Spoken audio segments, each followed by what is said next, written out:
السلام علیکم میرے پیارے بہنوں اور بھائیوں۔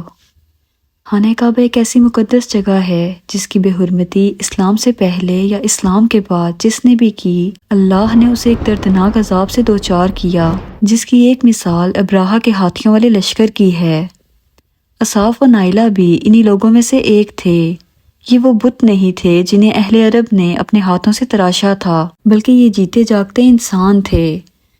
اصاف بن یعلا اور نائلہ بنت زید قبیلہ بنی جرہم سے تعلق رکھتے تھے۔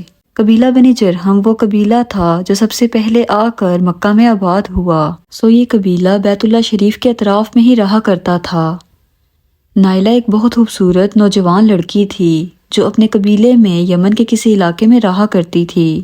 یہ ہمیشہ اپنے حسن کی نمائش کرتی، فحش لباس پہن کر گھر سے نکلتی اور لڑکوں کو اپنی طرف مائل کیا کرتی تھی۔ ہر کوئی اس سے تعلقات کا خواہش مند تھا۔ اس کے مداحوں میں قبیلے کے سردار کا بیٹا بھی شامل تھا جس کا نام اصاف بن یعلا تھا۔ وقت گزرتا رہا اور اصاف اور نائلہ کو آپس میں محبت ہو گئی۔ ان دونوں نے بغیر کسی رشتے کے آپس میں ناجائز تعلقات قائم کر لیے اور انہیں جب کبھی موقع ملتا وہ زنا میں مشغول ہو جاتے۔ یہ سلسلہ کافی عرصہ تک چلتا رہا۔ جب ان کے گھر والوں کو اس بات کا علم ہوا تو وہ ان کے خلاف ہو گئے، جس وجہ سے ان دونوں کے ملنے پر پابندی لگا دی گئی۔ پھر ایک دفعہ کا واقعہ ہے کہ بنی جرہم کا ایک قافلہ حج کرنے کے لیے مکہ کی جانب روانہ ہوا۔ یہ دونوں بھی موقع کا فائدہ اٹھاتے ہوئے اس قافلے کے ساتھ چل دیے۔ قافلہ مکہ پہنچا اور یہ حج کے ایام تھے۔ انہی دنوں کا واقعہ ہے کہ ایک روز کعبہ میں لوگوں کی تعداد بہت ہی کم تھی، لہٰذا شیطان نے ان کے دلوں میں وسوسہ ڈالنا شروع کر دیا۔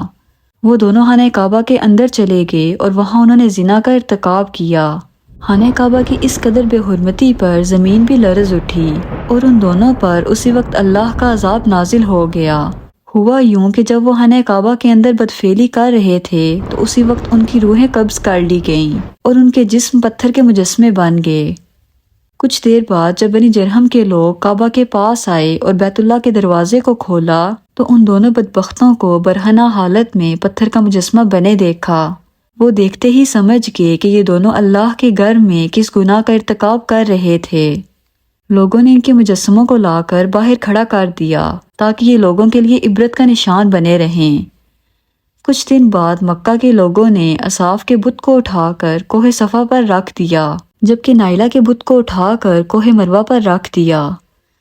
حضرت ہاجرہ علیہ السلام نے حضرت اسماعیل علیہ السلام کے لیے پانی کی تلاش میں ان دونوں پہاڑیوں کے درمیان چکر لگائے تھے، تبھی سے یہ دونوں پہاڑیاں بہت مقدس مانی جاتی ہیں۔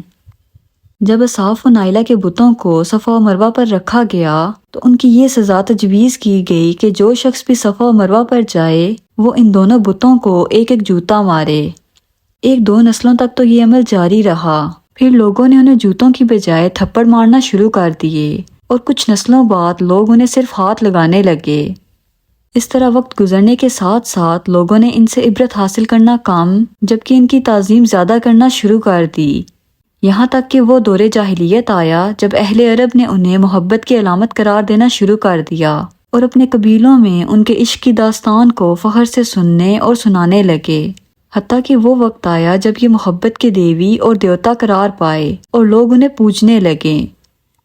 5ویں صدی تک ان دونوں کے بتوں کو عرب کے بڑے بتوں میں شمار کیا جانے لگا۔